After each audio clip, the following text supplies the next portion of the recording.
아멘. 저희가 지난주에 이어서 사도행전 말씀을 계속 보고 있는데 지난주에 이어서 좀 답답하죠. 바울이 계속 감옥에 있어요.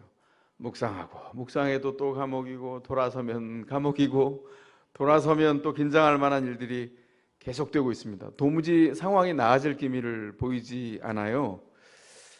저는 묵상하면서 그런 생각했습니다. 우리 성도님들이 목에 고구마가 한 30개 걸린 것 같은 답답함이 있겠다, 그런 생각이 들었습니다. 게다가 오늘 본문은 어떻게 시작되냐면 벨릭스 앞에 나와서 이제 재판을 받는데, 벨릭스가 그 도와 관련된 일을 자세히 알고 있었으므로 신문을 연기하였다, 이렇게 말합니다.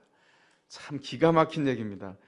그 도에 대해서 알고 있다는 말은 이런 말이죠. 유대인들과 계속 긴장하고 충돌이 돼서 이 일이 잘못 따르면 자기에게 피해가 갈 수 있는 일이었기 때문에 신문을 연기할 수밖에 없었습니다. 핑계는 뭐였냐면 예루살렘에서 천부장 루시아가 이제 가이사랴로 올 것이다, 이렇게 얘기하고 미뤄놓은 거예요. 이런 거죠. 예수님이 이제 얼마 안 있으면 이제 고난주간을 맞이하고, 그리고 예수님이 십자가에 못 박히는 것을 저희가 묵상하고 기억하고 기념할 텐데, 예수님이 십자가에 못 박히기 전에 불법으로 사형언도를 받죠. 그때 산헤드린 공의회, 그리고 불법인 2명의 제사장, 그리고 빌라도의 법정으로 넘어가는데, 빌라도의 법정이 어디 있었습니까? 빌라도의 총독 관저가 있었죠. 그게 그 당대의 예루살렘 성전의 높은 쪽 사면에 높이 쌓여진 요새, 성체가 있었어요. 그걸 역사적으로 안토니오 요새라고 하는데, 그 안토니오 요새가 빌라도 총독의 관저였습니다. 그러니까 절기에 사람들이 모여서 왁자진걸한 거를 총독이 관저에서 다 들었고요. 소요가 나오면 바로 들을 수 있었어요. 바로 옆에 있었기 때문에.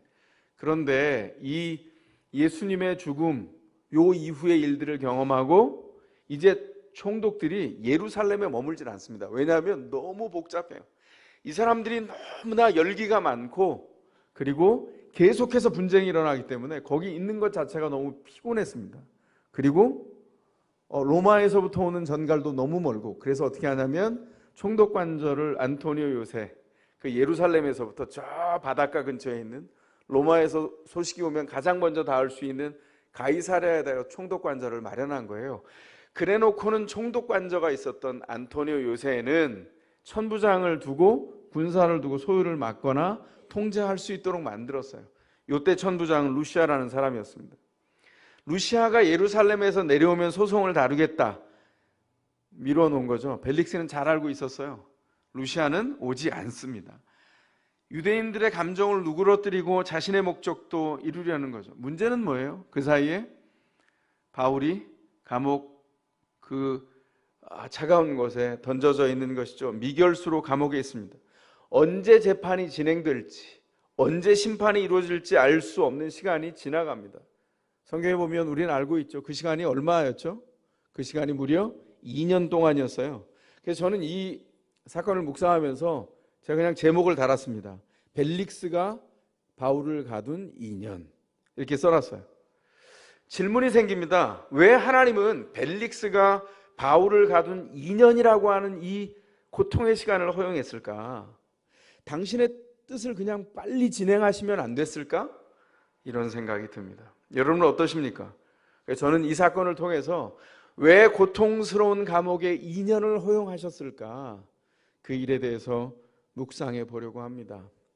그 첫 번째 이유는, 이 상황을 허용하시는 이유는 신자를 성장시키기 위함입니다. 성장은 신자의 삶의 핵심입니다. 신자로 교회에 나오는데 그가 성장하지 않는다면 그는 참 신자가 아닙니다. 신자는 하나님 앞에서 어린아이처럼 매일 배우고 매일 새롭게 자라는 사람입니다. 하나님의 은혜가 매일 주어지기 때문이죠. 바울도 예외가 아닙니다. 그가 수많은 시간 동안 하나님께 헌신했습니다. 1차 전도여행, 2차 전도여행, 3차 전도여행, 그 수많은 헌신을 통해서 그가 개인적으로 얻었던 열매가 무엇입니까? 성장입니다. 끊임없이 성장하고 하나님과 그리스도 안에 있는 은혜를 받아 누렸습니다. 그리고 그 누린 은혜를 성도들에게, 그리고 예수를 모르는 사람들에게 담대히 전파하고 나누었습니다. 가는 곳곳마다 교회가 세워졌습니다. 그런데 지금 여기 감옥에서 미결수로 2년을 보내고 있습니다. 2년은 도대체 무슨 의미일까? 아까 말씀드린 대로 질문이 생깁니다. 하나님 어떻게 이러실 수 있습니까? 왜 신자를 어려움 중에 그대로 두십니까? 제가 바울이었으면 따질 것 같아요. 2년은 좀 긴 시간 아니에요? 왜 그렇게 생각하냐면 우리가 묵상해왔던 본문에 보면 사도행전 23장 11절에 주님께서 이 감옥 가운데 있는 어려움 중에 있는 바울에게 나타나셨어요. 뭐라고 말씀하셨습니까? 용기를 내라 바울아, 네가 예루살렘에서 나를 증언한 것 같이 로마에서도 증언하여야 하리라, 이렇게 말씀하셨어요. 무슨 말입니까? 네가 반드시 로마에 갈 거다. 하나님의 의도예요. 하나님의 뜻이에요. 이미 나타나서 말씀하셨어요. 그러면 그 뜻을 속히 이루어 주셔야 되잖아요. 안 그래요? 저만 이상한가 봅니다. 빨리 보내주시는 게 맞지 않아요? 제가 이런 질문을 가지고 성경을 보는데 성경은 놀라운 건 이 질문에 대한 대답을 침묵으로 우리에게 대답합니다. 성경은 내내 침묵하고 있어요. 바울이 감옥 안에 있는 2년 동안의 상황에 대해서 어떤 대답도 하지 않습니다. 하나님이 눈 하나 깜빡하지 않고 바울의 상황을 지켜보고 계세요. 왜 그럴까요? 이 감옥 안에 하나님의 임재가 이미 있기 때문이에요. 우리가 사도행전을 묵상하며 오는 동안에 수도 없이 봤습니다. 바울은 왜 침묵하고 있을까요? 우리가 가진 이 질문을 왜 하지 않을까요? 왜냐하면 사도행전 안에 기록되어 있는 것처럼 바울은 이미 경험했습니다.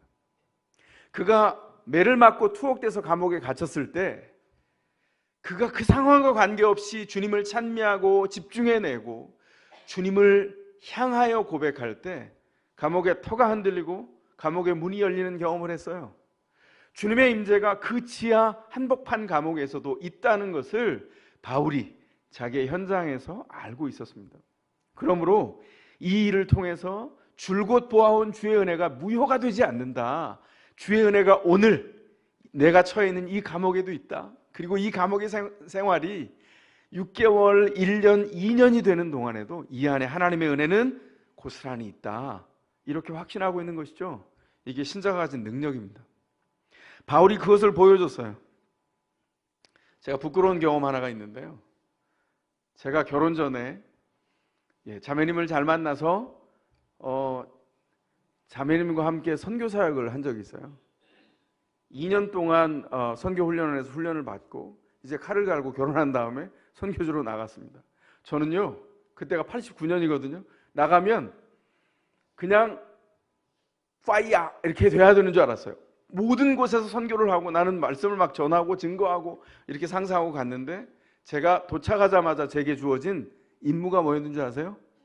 놀고 쉬는 거예요. 근데 그게 안 되더라고요. 왜냐하면 그때만 해도 선교사는 복음으로 인하여 파이어인데 파이어가 안 되는 거예요. 놀고 쉬래요. 심지어는 리더가 뭐라고 말하냐면 관광도 하면서 쉬어라 이렇게 말해요. 근데 제가 너무 화가 났어요.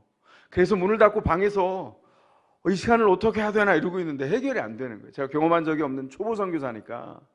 근데 방 안에서 시계 소리가 째깍째깍 들리는데 그게 어떻게 저한테 들렸냐면 성도들이 선교하라고 저에게 맡겨준 헌금이 그 동전이 짤깍 하면서 하수도로 다 내려가는 걸로 들리는 거예요. 제 마음이 어땠을까요? 견딜 수가 없는 겁니다. 제가 무슨 실수를 했죠? 제가 선교 사역을 너무 좁게 본 겁니다. 선교사는 누구죠? 선교사의 삶은 신자의 삶이고 신자는 일상의 모든 국면을 살아야 돼요. 쉬는 것도 거기 들어있고 쉬면서 자기를 돌아보고 재충전하는 일도 선교사 임무 중에 하나죠. 신자가 그런 것처럼 제가 그땐 그런 걸 몰랐어요. 그래서 그 시간을 너무 말도 안 되게 보냈습니다. 한 달을. 나중에 돌아보니까 그 시간이 너무 아까운 거였죠. 그냥 아주 줄기차고 열정적이고 파이어 하면서 놀아야 되는데 그걸 못했어요. 그때는 그 깨달음이 없었습니다. 바울이 세상 법정에서 미결수로 2년을 보냅니다. 이 어정쩡해 보이는 이 시간 바울은 어땠을까요? 내가 선교하면서 파이어 해야 되는데 이 감옥에 이렇게 푹푹 썩고 있다니 그렇게 낭비하는 시간으로 받아들이지 않았습니다. 왜냐하면 하나님의 임재가 있다면 낭비되는 인생의 어떤 순간도 없습니다. 하나님이 그 짜투리 같은 우리의 인생의 것도 심지어는 우리 인생 안에 주어졌던 실수도 그대로 사용하세요. 물론 우리 가운데는 아픔으로 남아있죠. 제가 어린 학생들한테 그럽니다. 얘들아, 할 수만 있으면 실수하지 마. 그런데 너희는 실수할 자유가 있다. 이렇게 말했더니 부모님들이 그래요, 저한테 와서. 아니, 그때 제가 학교의 얘기입니다. 교장쌤이 자꾸 애들한테 실수할 자유가 있다 그러니까 애들이 자꾸 실수하잖아요. 이렇게 말씀하셔서. 그때 실수 안 하면 언제 실수합니까? 그런데 시간이 지나서 나이가 20대, 30대, 40대가 되어서 실수를 하면 그 실수는 결정적인 실수들이에요. 물론 주님께서 용서하시고 새로 세우십니다. 그러나 돌아보면 그 실수는 두고두고 아파요. 주님을 사랑하며 더 깊어갈수록 더 아프죠. 물론 그 일이 더 겸손하게 주님을 따르게 만듭니다. 중요한 건 뭡니까? 주님의 임재 앞에 있을 때 우리의 실수조차도 낭비되는 것이 하나도 없다는 거예요. 모든 시간이 신자로서 주님 앞에 자라가는 기회가 된다는 것입니다. 바울이 2년 동안 감옥에서 어떻게 살았나 앞뒤 문맥을 통해 보면 우리가 해석할 수 있어요. 바울은 그저 우울함에 머물지 않았습니다. 왜냐하면 하나님의 임재와 해석이 있었기 때문입니다. 그래서 툭툭 털고 일어나 기회가 주어지면 담대하게 하나님 나라를 전했어요. 벨릭스와 드루실라에게 하나님 나라를 전파했습니다. 제자 디모데에게 가르쳤던 것처럼 때를 얻든지 못 얻든지 복음의 기회가 주어지면 복음을 전파했어요. 왜냐하면 그게 본인의 삶을 살게 하는 이유였기 때문에 그렇습니다. 그리고 25장에 보면 베스도 총독과 아그리빠 2세와 버니게에게도 하나님의 말씀을 전하죠. 근데 이 사람들의 공통점이 뭔지 아세요? 이 통치자들의 공통점, 당대에 가장 불의하고 부도덕한 사람들입니다. 한번 볼까요? 이 사람들이 특별히 이제 지금 여기 나와 있는 벨릭스의 아내 드루실라, 이 사람이 누구냐면 25장과 연결되어 있어요. 25장에 나오는 아그리빠 2세의 누이 동생입니다. 좀 이상하죠? 그리고 25장 13절에 보면 새로 부임한 베스도 옆에, 베스도가 불러요, 아그리빠 2세를. 왜냐하면 당대 인기가 좋은 왕이었거든요. 유대인을 달래려고 불렀습니다. 근데 아그리빠 2세 왕만 오는 게 아니라 그 옆에 버니게가 같이 와서 바울 앞에 앉아 있어요. 아그리빠 2세와 버니게가 같이 있으니까 부부 같잖아요, 그죠? 그러나 부부가 아닙니다. 버니게는 역시 아그리빠 2세의 여동생이에요. 자, 그럼 이상해지죠. 잠깐만요. 아그리빠 2세와 드루실라와 버니게가 친남매지간이에요. 뭔가 이상하지 않습니까? 근데 왜 아그리빠 2세 옆에 계속 버니게가 붙어 있을까요? 이게 당대의 문제가 됐어요. 이 사람이 원래 삼촌인 칼시스 아그리빠와 결혼을 했었습니다. 근데 그가 나이가 많아서 죽었어요. 죽은 다음에 다시 오빠에게 와요. 아그리빠 2세에게. 그리고 여행을 가든 뭐 궁에 머물든 늘 같이 붙어 다닙니다. 이게 문제가 됐어요. 역사가들은 그래서 추정합니다. 친남매지간인데 이들은 사실혼 관계에 있었습니다. 놀라운 일이죠. 그 당대에는 허용이 됐을까? 그렇지 않습니다. 당대에도 어마어마한 일면을 장식할 수 있는 뉴스거리였어요. 이게 사람들 입에 가십거리로 계속 오르내리니까, 왜냐하면 사실이었기 때문에. 버니게가 어떻게 하냐면 시칠리아의 왕이었던 폴레모라는 사람과 결혼을 해요. 그래놓고는 다시 이혼하고 다시 돌아왔습니다. 지금 여기는 돌아온 다음에 같이 있는 거예요. 이제는 갈 대로 가라죠. 불의하고 가장 부도덕한 형태를 가지고 있는 지도자들, 그들이 바울을 재판하는 자리에 바울 앞에 서 있어요. 자, 이걸 어떻게 해야 될까요? 이들 앞에서 바울이 자기를 변호하고 있습니다. 그런데 바울이 대부분의 시간을 자기를 변론하는 데 쓰지 않고 복음을 전하는 데 써요. 왜냐하면 바울에게 허락하신 목적이 자기 삶을 통해서 복음을 전파하는 것이었기 때문에 그렇습니다. 바울만 그렇습니까? 모든 신자에게 주어진 시간이 그렇습니다. 우리가 당하고 있는 어려움 안에서 우리에게 하나님이 불러서 하시라는 일이 무엇입니까? 너희 삶에 담아준 복음의 능력, 그 구원하신 그리스도 예수를 전하는 것, 그것이 우리에게 주신 사명입니다. 우리가 어려움을 만나면 하는 일이 뭡니까? 어려울 때 우리가 하는 일이 우리가 사는 근거를 말해줘요. 바울은 복음으로 채워진 자신의 삶 안에서 그 부도덕하고 불의한 사람들을 다 알고 있음에도 불구하고 그들을 향해서 복음을 전했습니다. 바울은 자신에게 주어진 자리가 편안하든 감옥이든 하나님이 부르신 목적을 통해서 일상을 살았어요. 그에게 하루하루는 중요했습니다. 2년이라는 시간, 긴 시간이었어요. 그럼에도 불구하고 그 감옥에서의 시간을 끝끝내 하루하루를 채워서 충만하게 보내요. 바울에게 2년이라는 시간이 짧았을까요? 아니요. 결코 짧지 않은 시간입니다. 쉬웠을까요? 아니요. 어려웠을 거예요. 아무것도 하지 않는 것 같은, 손과 발이 다 묶인 채 그곳에 구금되어 있는 그 2년의 시간을 보내면서도 그는 고통의 시간을 지나가며 하나님 앞에 부름받은 바울로 또 자라갑니다. 이게 신자가 자라는 시간이라는 것이죠. 어떤 시간이요? 어려움과 고통의 시간, 예상치 못한 감옥 같은 곳에 주어진 그 환경이 신자가 자라는 시간이라는 것입니다. 지난 주일날 우리가 삶 공부를 시작해서 제가 예배가 끝난 다음에 점심을 먹고 오후에 경건의 삶이라고 하는 삶 공부를 진행하잖아요. 함께 참여한 우리 성도님들이 함께 있는데 제가 지난주에 수업을 하는 자리에서 명언을 들었습니다. 그리고 성도님들이 숙제를 하신 걸 제가 이렇게 중간에 이렇게 주중에 보는데 저 혼자 부응했어요. 하나님이 한 사람 한 사람의 인생을 얼마나 귀하게 여기고 세워가시는지 제가 한 장을 그냥 넘기기가 어려웠습니다. 근데 어쨌든 주일날 경건의 삶을 하는데 명언을 들었습니다. 제가 질문을 이렇게 던졌어요. 주일 예배에서 말씀드린 것처럼 요즘 사도행전 묵상하는 게 참 어려우시죠. 그냥 우리 삶도 녹록치 않은데 바울도 그냥 감옥에서 계속 보내고 있네요. 그런데 언제 복상이 잘 되세요? 이렇게 물었어요. 그랬더니 한 집사님이 이렇게 대답을 했습니다. 그냥 즉시 대답하셨어요. 술술. 사는 게 어려울 때 말씀 묵상이 잘 됩니다. 이러시더라고요. 근데 제가 들으면서 옆에 있는 분들이 다 웃으셨어요. 그런데 제가 두고두고 생각할수록 이것처럼 명쾌한 대답이 있을까 싶습니다. 언제 말씀 묵상이 잘 된다고요? 사는 게 어려울 때 잘 된다는 것이죠. 옛날 믿음의 어르신들이 한 말이 하나도 틀린 게 없습니다. 옛날 어르신들이 말씀하셨던 명언 제가 기억하고 있는 거 나눠드릴까요? 똥줄에 불나야 제트기다, 이런 말 아세요? 예. 옛날에 이렇게 쌕쌕이 제트기 전투기가 날아가잖아요. 무지하게 빠르게 날아가죠.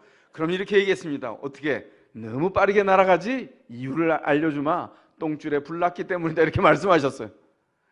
상황이 급하면, 삶이 절박하면 그때 주님을 찾는 것 너무나 당연한 일입니다. 신자가 삶이 어려울 때 하나님의 목소리가 더 잘 들립니다.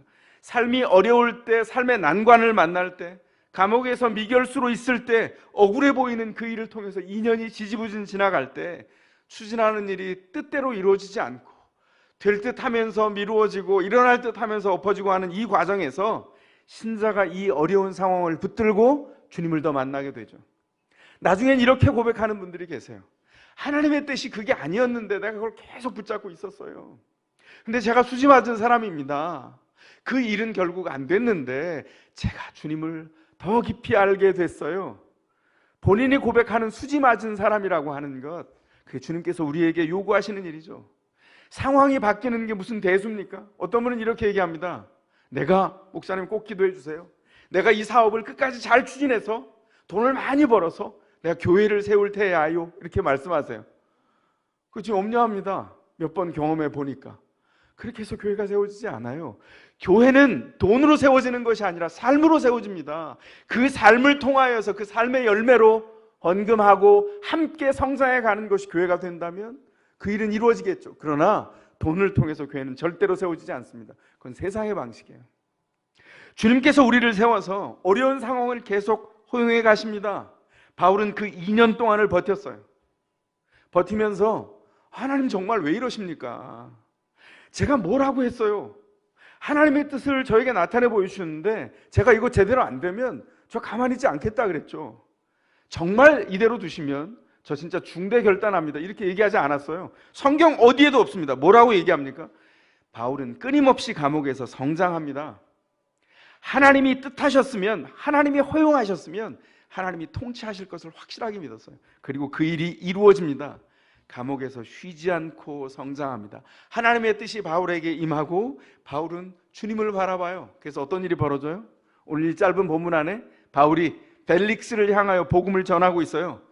믿음으로 버티면서 가슴에 담아주셨던 하나님의 선물, 그 복음의 은총을 벨릭스에게 전달하고 있습니다. 그 내용이 뭐죠?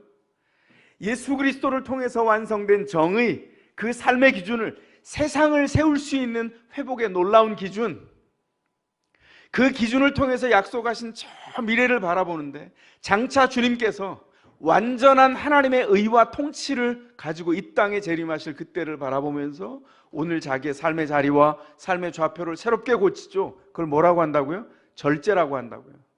그래서 정의와 절제와 장차 올 하나님의 심판에 대해서 이야기했습니다. 이것은 바울이 벨릭스를 통해서 2년 동안 갇혀 있는 동안에 그 마음에 고여 주신 복음의 내용이었어요. 벨릭스, 불의한 삶을 살고 있는 벨릭스에게 반드시 필요한 복음, 이 복음이 전달됐을 때 누가가 뭐라고 기록합니까? 벨릭스가 두려워서 떨었다고 기록하고 있습니다. 복음이 능력이 있습니다. 근데 복음이 능력이 있다는 말을 할 때 여기 괄호에 쌓여진 게 있어요. 뭘까요? 복음이 하나님의 복음을 담아낸 신자의 마음을 통과할 때 능력이 있어요. 복음은 진공 속에 떨어지지 않습니다. 복음은 그 복음을 간직하고 고백한 삶을 통과합니다. 그 삶을 통과할 때 그 삶을 회복시키고 그 회복시킨 삶을 통하여서 복음이 전달될 때 그 사람이 생명을 얻고 힘을 얻게 되는 것입니다. 바울을 통해서 그렇게 하셨고 오고 오는 세대를 통해서 그렇게 했어요. 여러분은 어떻게 이 자리에 섰습니까? 누군가에 의해서 힘있게 전달된 복음 안에서 여러분이 이 자리까지 나오게 됐어요. 복음은 그냥 주어진 게 아닙니다. 하나님이 한 사람을 살려서 그를 새롭게 하고 그 인생의 그릇을 사용해서 성찬을 만들고 또 다른 사람에게 풍성히 전달해서 그를 새롭게 하는 시간이었어요. 그러려면 인생이 어떤 일이 벌어져야 되죠? 인생이 그 고통을 통해서 긴 시간 숙성돼야 됩니다. 바울은 분명히 로마로 갈 거예요. 왜요? 하나님이 약속하셨기 때문에 로마로 갈 겁니다. 그리고 사도행전이 기록하죠. 바울은 로마로 갔습니다. 거기서 복음을 전할 거예요. 그러나 그 목적을 이루기 위해서 2년이라고 하는 그 긴 시간 동안 숙성의 과정을 거칩니다. 세상의 관점으로는 감옥에서 푹푹 썩고 있지만 믿음 안에서 바울은 복음 안에서 숙성된 2년 동안의 연단이 필요했습니다. 신자의 삶은 현재 감옥 같은 예상하지 못했던 어려움에 쌓인 그 일상에서 로마로 가는 그 사이를 살아갑니다. 기다림으로 채워갑니다. 목적 안에서 삶을 숙성시켜서 그 그릇 안에 복음을 담아내게 하십니다. 여러분에게 묻습니다. 여러분의 로마는 어디입니까? 하나님이 여러분을 통해서 이루어 가시려고 하는 일은 어떤 걸까요? 우리 한 사람도 만만히 부른 사람이 없습니다. 복음 안에서 하나님의 목적을 이루어가기 위해서 우리를 부르셨어요. 사역자만 부른 게 아닙니다. 모두가 사역자예요. 개신교 안에 성직자 없는 거 아시죠? 저 성직자 아닙니다. 개신교 안에서는 모든 예수 안에 부름받은 한 사람 한 사람이 다 성직자입니다. 그 사람이 거룩한 부름 가운데 있습니다. 하나님의 위대한 부름이 우리에게 주신 은사를 통해서 세상 가운데 전달되기를 원하세요. 여러분의 로마는 어디입니까? 주님께서 여러분을 통해서 이루시려고 하는 게 무엇입니까? 곰곰이 생각해 보시기 바랍니다. 일상을 부르심으로 채워가게 하시는 것, 주님께서 우리에게 요구하시는 것입니다. 그래서 바울은 그 일상을 살면서 고난을 없애달라고 기도하지 않았어요. 바울은 그 고난을 당할 때마다 그 고난을 달게 받도록, 잘 견디도록 뜻을 해석하고 하나님의 뜻에 초점을 맞추도록 기도했습니다. 복음의 핵심을 붙들고 주님 앞에 기도가 멈추지 않고 타올랐어요. 이유가 뭐냐면 그가 하나님의 온전한 은총을 조차 하나님의 의도대로 기도했기 때문입니다. 그래서 불의한 그 차가운 감옥바닥에 몸이 누일 때도 하나님의 정의를 완성하신 그리스도 예수 안에서 태어난 하나님의 정의를 사모함으로 그 마음이 불타올랐습니다. 그리고 주님께서 언젠가 오실 일을 바라보면서 마치 내일 오시는 것처럼 오늘을 절제하면서 자기 삶을 그 목적 가운데 맞췄어요. 절제는 미래에 오실 하나님의 놀라운 약속을 믿고 오늘의 삶을 우선순위를 바꿔내는 일입니다. 미래를 향해서 오늘 당하는 고통의 문제, 오늘의 욕망의 문제를 절제하는 사람, 그 사람이 바로 신자입니다. 이렇게 바울의 삶에서 숙성된 복음이 불의한 삶을 두렵고 떨게 했죠. 그래서 하나님을 향한 두려움이 하나님과의 새로운 관계의 기회로 벨릭스에게 지금 전달되고 있습니다. 벨릭스가 덜덜 떨었습니다. 그 덜덜 떨었던 마음이 하나님을 바라보고 두려움이 하나님과 손을 뻗쳐서 연결하는 그 순간, 그걸 성경이 뭐라고 말하냐면 경건이라고 말해요. 다시 말해서 벨릭스에게 바울을 통해서 경건의 기회가 주어졌습니다. 믿음의 초청장이었어요. 바울의 존재 그 자체가 2년 동안. 이것이 모든 신자에게 어려운 상황을 허용하셔서 하나님이 일해 가시는 방식이에요. 삶을 가만히 돌아보세요. 어려울 때 누군가를 붙여주셨고 그 삶의 현장에서 자라게 하셨습니다. 그래서 두 번째로 신자에게 이런 어려운 상황들을 허용하시는 것은 우리가 만나는 세상의 모든 벨릭스들에게 새로운 삶의 기회를 주시기 위함입니다. 아마 우리가 이렇게 질문할 수 있을 거예요. 아니, 왜 세상 사람들을 위해서 신자가 2년 동안이나 감옥에서 푹푹 썩어야 됩니까? 이 질문에 대해서 성경의 답이 뭐라고요? 이게 신자가 사는 이유라고요. 신자는 세상 사람들을 전도하기 위해서 이 땅에 존재합니다. 바울은 벨릭스와 그 상황 속에 연결된 사람들에게 허용된 하나님의 기회였어요. 여기서 잠깐 벨릭스의 인생에 대해서 잠깐 살펴보려고 합니다. 벨릭스란 말이 원래는 펠릭스라고 하는 이름의 음역이에요. 우리나라 말에 맞도록 하려고 하기 위해서 벨릭스라고 음역되어 있는데 원래 펠릭스라는 말이 fortune, 행운, 복 이런 말입니다. 그래서 여러분 교회에 굉장히 중요한 교부였던 어거스틴이 우리에게 엄습하는 죄의 문제와 죄를 끙끙대는 신자의 문제를 생각하다가 굉장히 유명한 명언을 남겼어요. 펠릭스 꿀파 이런 말을 남겼는데 그 꿀파가 죄라는 뜻이거든요. 그게 무슨 말이냐면 복되도다 나의 죄여 이런 말입니다. 죄를 짓는 게 복되다는 거예요. 이건 오해하시면 안 됩니다. 어떤 얘기냐면 죄가 내 가운데 있는데 내가 주님 앞에 있으면 주님은 나를 끝끝내 포기하지 않고 죄를 가지고 있는 나까지 끌어안아서 주님의 은혜를 더 깊이 깨닫게 하신다는 거예요. 펠릭스 꿀파 복되도다 나의 죄여 그리스도를 알게 하다니 그렇게 고백했습니다. 이 사람은 그럼 어떻게 해야 될까요? 이 사람에게는 이런 기회가 와야 돼요. 펠릭스 복되도다 펠릭스여 내가 바울을 만나다니 바울이 펠릭스에게 이 벨릭스에게 하나님이 허락한 행운이었고 그리고 기회였습니다. 그의 인생을 새롭게 하시는 기회였어요.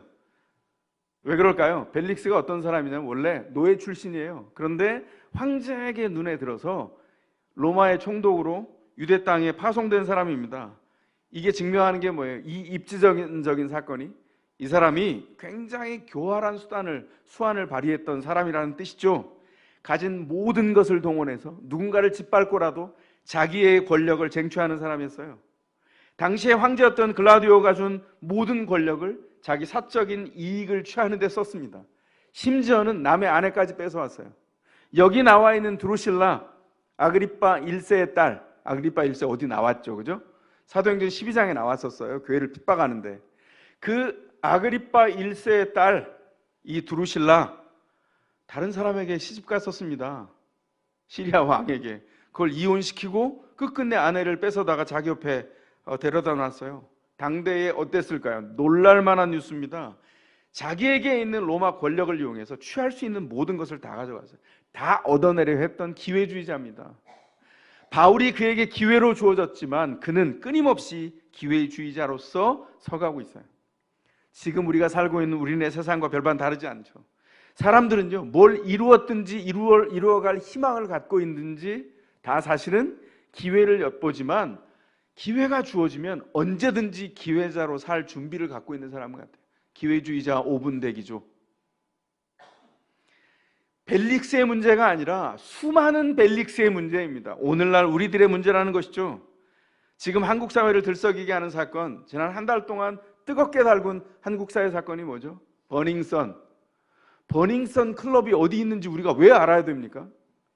그게 봉은사로에 있다는 걸 왜 우리가 알아야 되냐고요. 여기 거기 찾아가 본 분 있어요? 없잖아요. 왜 그걸 가지고 끙끙거리고 가슴에 놓고 끌탕을 해야 되나요? 버닝썬 사건이 왜 문제가 되죠? 일부 연예인들이 타락했다는 게 문제입니까? 오늘날 이 사건을 통해서 증명한 게 있어요. 그게 뭔지 아세요? 대한민국 사회에서 연예인은 현재 연예인은 특권층입니다. 그리고 그들이 권력자예요. 그래서 버닝썬 사건의 핵심이 뭐냐면 특정 연예인들이 이 연예 권력을 이용해서 비상식적이고 부도덕한 행동을 서슴없이 했다는 데 있습니다. 그 행동이 열매를 맺었을 때 우리에게 어떤 메시지를 전달하고 있냐면 돈이 있으면, 권력이 있으면, 힘이 있으면 뭐든지 가능하다.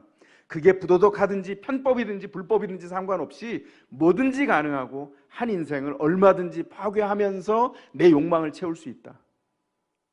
이런 사회는 병적인 사회예요. 병든 사회입니다. 그렇다면 오늘날 한국 사회만 이렇게 병든 사회입니까? 오늘날 이 버닝썬 사건은 대한민국 2019년에 떨어진 벨릭스 사건이에요. 2000년 전 사도 바울이 당했던 벨릭스와 지금 수많은 벨릭스들이 별반 다르지 않다고 생각합니다. 그런데 이 몰락해가는 사회 한가운데를 사는 수많은 벨릭스들과 함께 신자를 주님께서 두셨어요.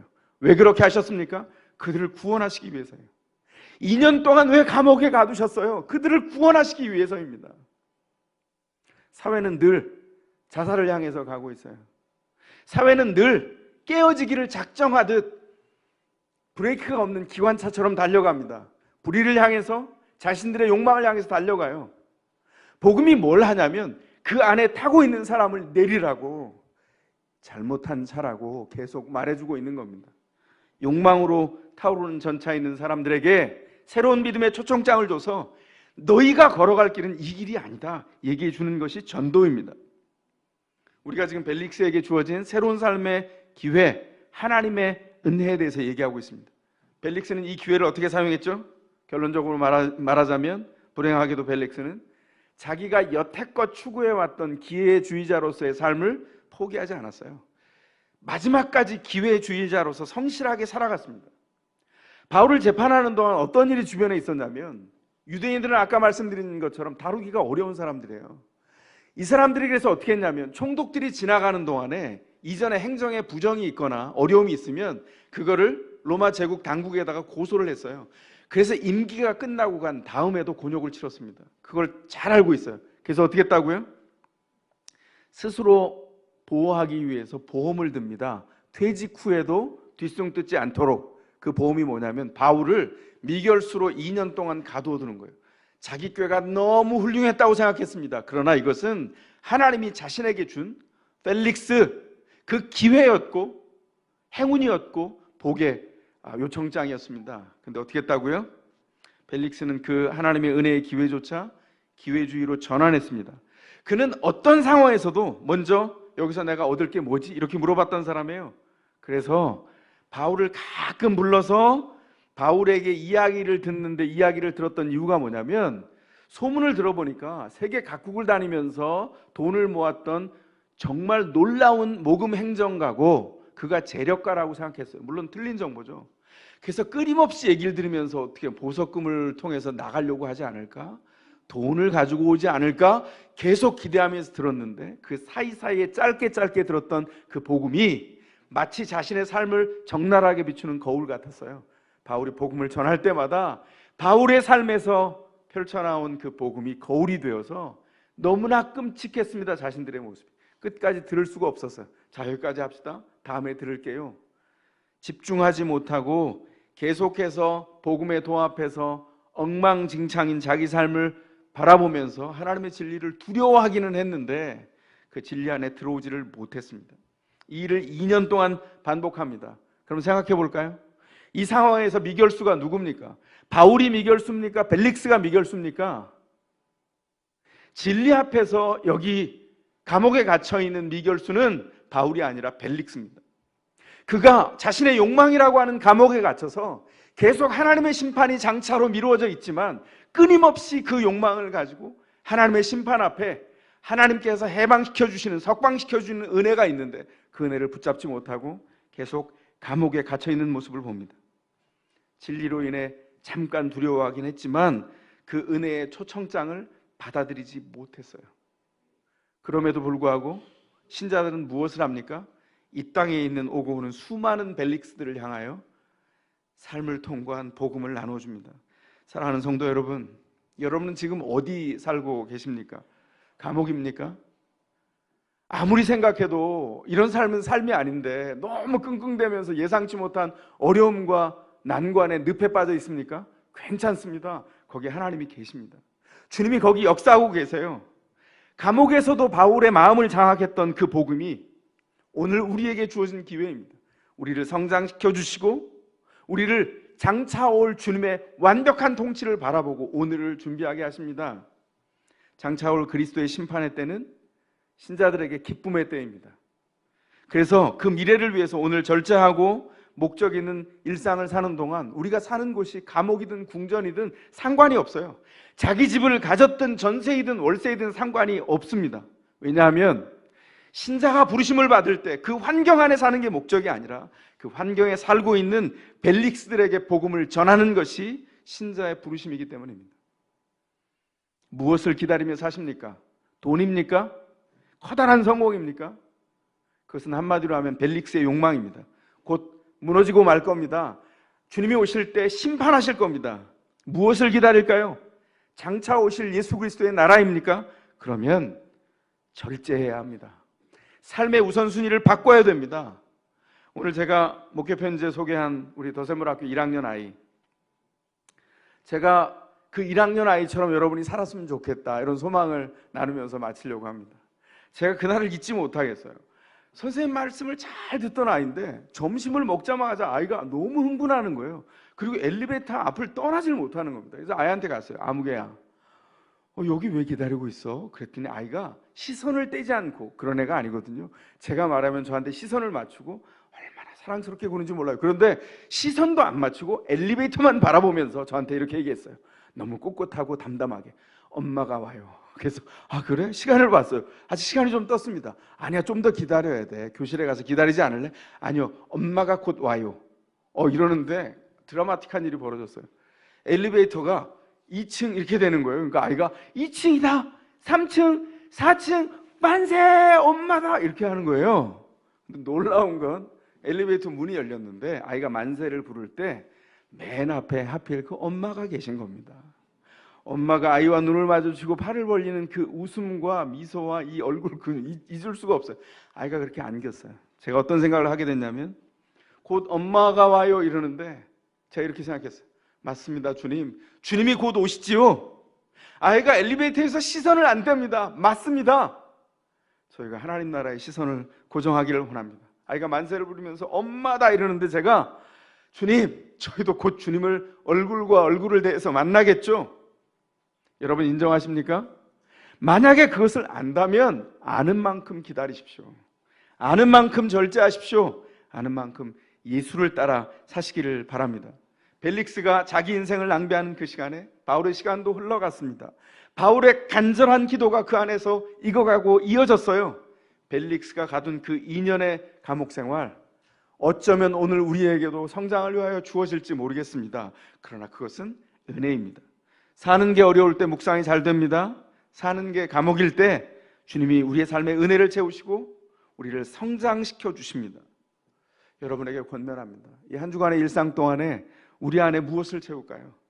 제가 보이는 우리 일상 안에 그 영원한 목적을 채워서 충만하게 성장해 가시기를 여러분을 누구보다 사랑하시는, 영원히 사랑하시는 예수 그리스도의 이름으로 축원합니다. 말씀을 의지하여서 가능하신 분들은 그 자리에서 조용히 일어나시겠습니다.